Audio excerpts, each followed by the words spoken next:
મહારાજની કૃપા હોય પછી ભલે આંકડાની ઝૂંપડીમાં રહેતો હોય માણસ, પણ સદગુરુની દ્રષ્ટિ જો પડી જાય ને તો સાહેબ પરમાત્માથી એક સ્ટેજ આગળ લઈ જાય.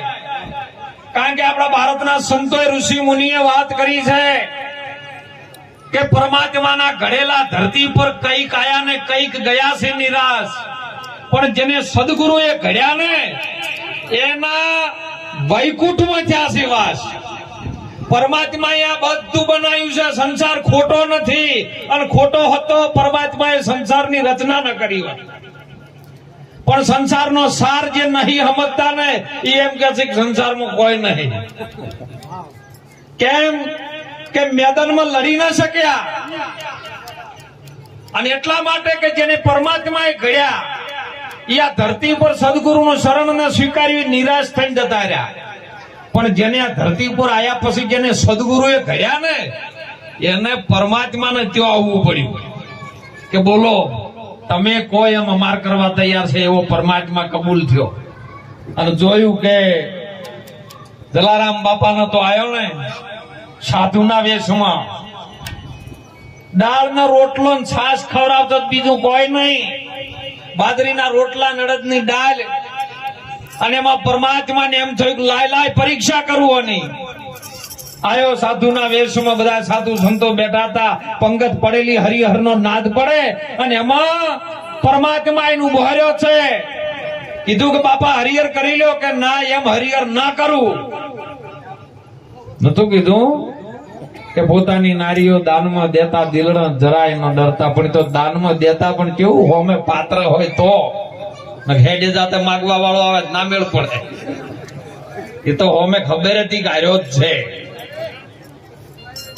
આમ કે બાપા જમી લો, હરિહર કરી લો, કે હું આ સાધુ સંતોની પંગતમાં બેહવા વાળો બાવો નથી, હું કઈક અલગ પ્રકારનો છું.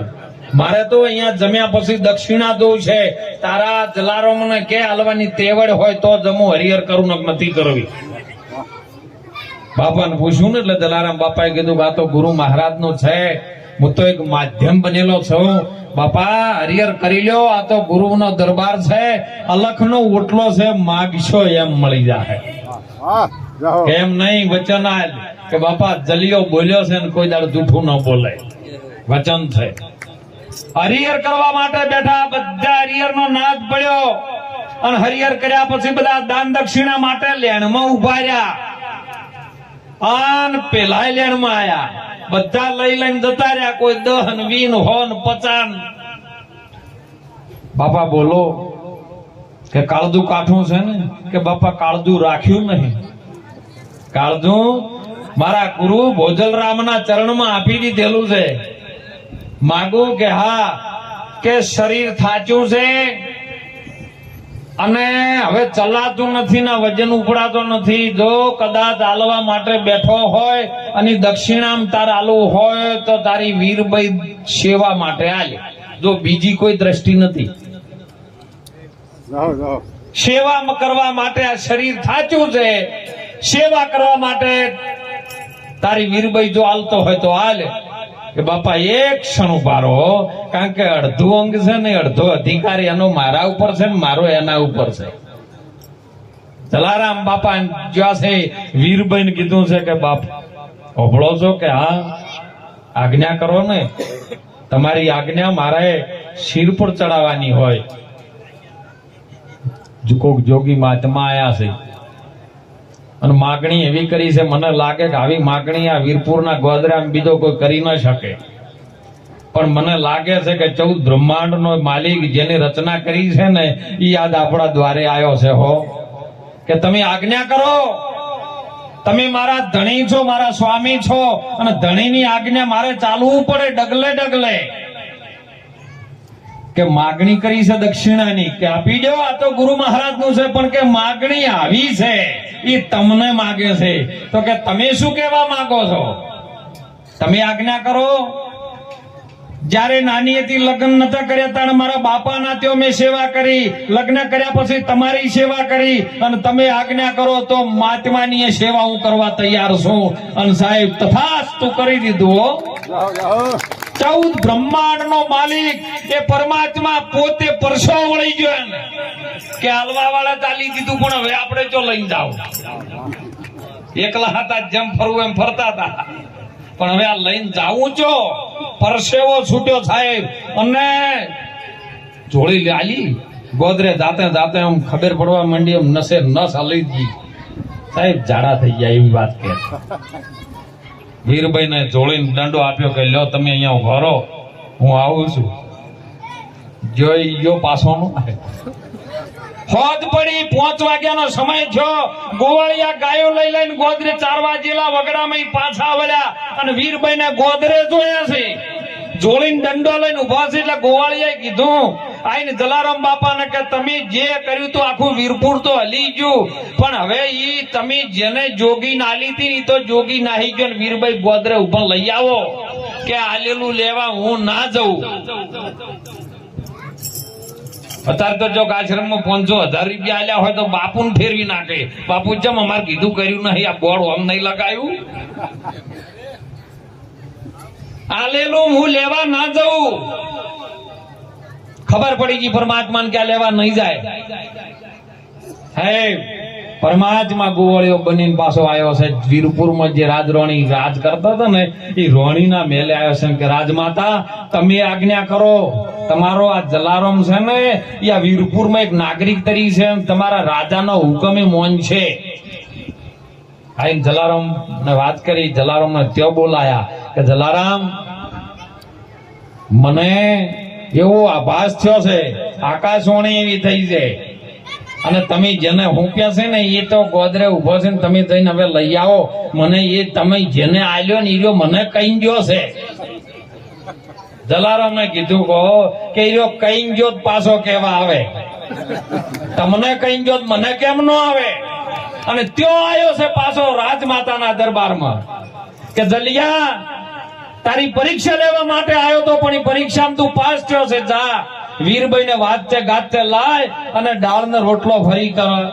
હરિહર બધા સાધુ સંતોન કરાવો કે બાપા એક નિયમ એક વચન મેં આલ્યું તું, હવે હું તમને એમ કહું તમે મને વચન આલો કે મારો બોલ હવે તમે હાસવશો. જો સંતો શબ્દોના બોધ્યા સંત શું કરે, એક વચન થી જો બંધે ને તો મારા હરિગુરુ સંતો પરમાત્મા ને બોધી હતી કે બાપા તમને વચન આલ્યું તું ને હવે હું તમને વચન આલ્યું તું, એવું તમે મને વચન આલો, હું કહું એમ તમારે કરવું પડે. કે હા વચન આલું તમે કેમ કરો કે વીરભાઈ ને લાવું ખરી, વાતે ગાતે લાવું ખરી, દાળ ને રોટલા ખવડાવું ખરી, પણ આજથી મારી પત્ની નહીં મારી માં તરીકે સેવા કરે તો. અને સાહેબ પછી લાઈને જેમ વ્યવહાર માન દીકરાનો છો ને એમ હરિહર કરાયું છે. સાહેબ ઈ ભૂમિકા આપણા ભારતની છે, અને એટલે મહાપુરુષો આપણને આમાંથી જગાડી દે. સાહેબ આજે જે યજ્ઞ કરી, હું તો કહું મોટા મોટા યજ્ઞ કરો ને ઓમ સ્વાહા કરો ને એની અંદર કોઈ નહીં, ઈ તમારે થતું કરજો, પણ આ જે યજ્ઞ કર્યો ને એ મહાન યજ્ઞ છે, આ જ્ઞાન યજ્ઞ છે. અને એમાં હરિહર થાય ને એટલે એક એક માણસ જો જમીન જેની પ્રાણવાયુમાં અનાજ જાય અને એ સ્વાહા થાય ને એટલે મોયથી હો કરીને અવાજ નીકળે, એ શંખ ફૂંકાય એટલે ધર્મની ધજા ફરચા ચાલુ રહે નહીં. ઈ ભૂમિ મારા સંતોની છે સાહેબ. અને એટલે મહાપુરુષો આપણને જગાડી રહ્યા છે કે આ સમયે તમે જાગી દો. જે સમય જાગી ગયા ને, હમણાં વાત કરી હતી કે સમજણ વગરનું જીવવું ભલે જીવી લ્યો વરસ 1000, સમજીને જીવો એક ઘડી તો સમજો બેડો. તણ સમજવાનું છે, બીજું શું કરવાનું છે. પણ આ તો હમણાં મને કોક ને પૂછ્યું કે બાપુ આટલી ગરમી આ 10 દાડે કેમ પડે છે. કીધું સૂર્ય કોઈ ગરમ નહીં થયો, પણ તમે ઘેર ઘેર પૂછી આવો, એક વ્યક્તિને પૂછો. અને અમે હમણાં તો પેલો માહોલ બહુ ચાલતો હતો એટલે ઘેર ઘેર કીધું અંદર માણસ ના અંદર બળતરાઓ ચાલુ થઈ છે ને એની ગરમી વધારે પડે છે ને કે પેલો કોઈ કરતો નહીં. એટલે આપણને માણસ નો અવતાર મળ્યો છે સાહેબ. કોઈની બળતર ન કરવી, કોઈની નિંદા ન કરવી, બની શકે તો ઠંડા માટલા પાણી પાવું ન કે જય ગુરુ મહારાજ કેવું, પણ કોઈની નિંદા કરવી. અને ત્યાં જ આપણું કલ્યાણ થાય ને કે કલ્યાણ થાય એવું નથી. કારણ કે ભારતના ઋષિ મુનિએ એવું જ્ઞાન આપ્યું છે ને જગતના ચોપડામાં કોઈ વિજ્ઞાનમાં આવે એવું નથી. વિજ્ઞાનને તો સાધુ સંતો ચેલેન્જ મારે સાહેબ. આજે વિજ્ઞાન ઘણું બધું આગળ આવ્યું છે અને ઘણી દોટ મેલી છે, પણ તમે જો દોટ કેટલે મેલી છે, કોઈને શાંતિ ખરી? આટલું બધું કરવા છતાં જો કોઈને શાંતિ હોય અને કોઈ એક માણસ ઉભો થઈને કે હા મને પૂરેપૂરી શાંતિ છે, તો હું એનો ચેલો નહીં, મારો ગુરુ નથી. જો જોવે તો લાગી રહી છે લાય અતારની દુનિયામાં શાંતિ કેવલ સંતના સત્સંગમાં છે, બીજે ક્યાંય નથી. ઘણી વાર તમે હોય મંડપમાં બેહો ને એટલે સંતોના શબ્દોમાં તમને જે આનંદ આવે ને એવો બીજો આનંદ બીજે ક્યાંય આવે નહીં. અને એટલે કીધું કે સુખ કયું ન જાય સત્સંગનું.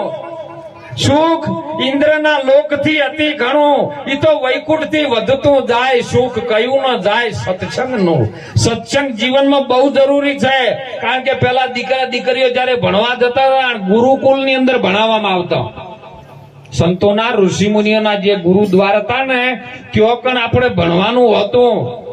તમે જુઓ સાંદીપની ઋષિના આશ્રમની અંદર ભગવાન કૃષ્ણજી, કાળિયા ઠાકર, સુદામાના બધા તેઓ ભણ્યા અને ભણ્યા પછી પાઠ્ય પુસ્તકનું જ્ઞાન લીધું અને ઋષિ મુનિઓના આધ્યાત્મિક સિદ્ધાંતનું પણ જ્ઞાન લીધું. અત્યારે વિશ્વમાં ફરો, તમામ બધા કોલેજો કરતા હશે, ભણતા હશે, પણ ખાલી પાઠ્ય પુસ્તકનું જ્ઞાન, આધ્યાત્મિક સિદ્ધાંતનું નહીં હોય. અને એટલે જ આપણે ધર્મ પોગળો પડી જાય છે. કેમ કે ગુરુકુળની અંદર એવું શીખવાડવામાં આવતું કે તમારા બાળકને કેવી રીતનો સંસ્કાર આપવો છે. સંસ્કાર આપો ને તો જ બાળક સીધું થાય, ને કે પછી બાપજી જોડે આવો કે બાપુ માથે હાથ મેલો, છોકરો ગોઠતા નહીં. પણ એ તો તમે ઊભું કરેલું ને તમે વાયેલું છે. મૂળિયામાં બરોબરનું પાણી એવું નાખેલું છે ને, હવે મૂળિયું આખા પાછું થાય એમ નહીં. અને એટલે મહાપુરુષો હોમાંથી જગાડે, હજી ચેતી જાજો હો. એમ ન સમજતા કે આ બધું પતી ગયું, હજી શરાબમાં ખરાબ સમય હવે ચાલુ થાય છે.